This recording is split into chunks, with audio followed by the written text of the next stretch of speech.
up, guys? It's Drac. I'm here with Nickrarri. He's also got a YouTube channel. It's stellar work. He uploads videos occasionally about very involved projects. And I absolutely had to feature this when he drug it to MVZ. He slayed zombies with it. It's got some really killer bait and tackle in it. And if you'll notice, it looks a lot thicker than a regular stripe. So I could talk about it, but I would not do as good a job as I did not have anything to do with this. So, Nick, would you tell me about your stripe, please? Alright, so basically this is what people would consider a tier 0 and then some stripe, because this has everything in it.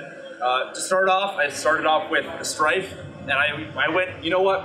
I don't like how one side of the stripe is. And so over 5 months, I obsessed over building up the side to flatten it out and make it more symmetrical to the other one. So I put about 100 hours into that, as well as making the handle much more comfortable than the stock handle. That includes grinding down the sides. Custom heel, yeah. And then this is actually from, I believe, 3D printed solid. Just the 3D printed solid. Yep. And then I just bonded over it to get rid of that 3D printed look. Internally, we have a DRS cage with XP180s running off a 2S graphene lipo. And it has a complete rewire for the whole thing with 16 gauge silicon wire and a 21 amp Omron switch. Like the cool kids do. Right, exactly. All the clear accessories you see on it are worker, and the clear parts on the stripe are crystal clear parts made by Ben or Black Steel Props.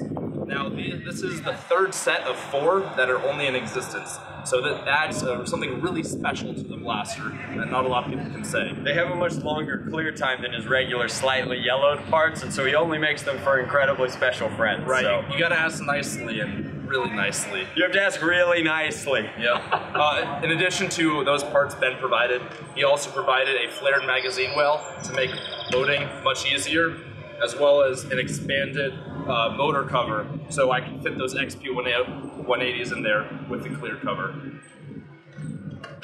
Alright, so can I shoot it? You can. Feel free. So what kind of FPS do you get out of the BioHazard? So shooting waffle tips, you're gonna get around 115, but if you go koosh, you can get up to 150. It's a tight grouping, as expected of a Snickers cage. So who did your vinyl work? I did. You did your own vinyl work. I'm exceptionally jealous of that. So it's got some incredible radioactive symbols on it. The text is great. The symmetry in the blaster really shows. All that time that you spent making sure that it would fold out the right way. Now, it does have a single point attachment here that's so much better than anything that the Strife had it originally because this is omnidirectional and it's like actual hardware. I like that a lot. Your plastic's never gonna break and you don't have to worry about messing with any of your clear parts. Talking about the paint job for a little bit, this was my first real paint job, so to speak. So basically I started with 5 coats of vinyl dye with light sanding in between, and then I put down a green enamel over the course of all the green parts you see.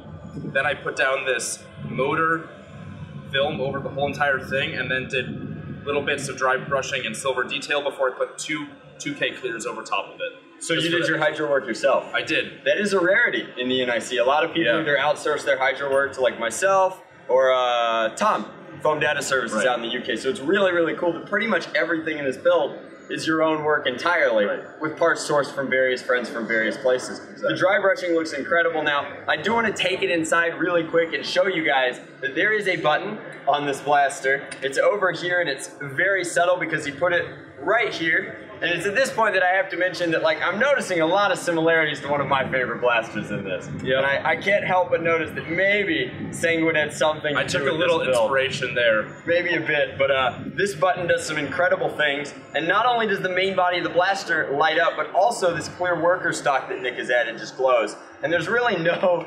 justice without taking this into the dark and showing you how incredibly seamless this whole thing is. It's still removable for storage. Which is awesome. Like, how cool is that you can pack it much easier? There's 12 LEDs in the main blaster and 12 in the stock for 24 total. And that's all powered off of the same battery. Right, it's all running off the 2S graphene lipo. Very, very cool. Yep.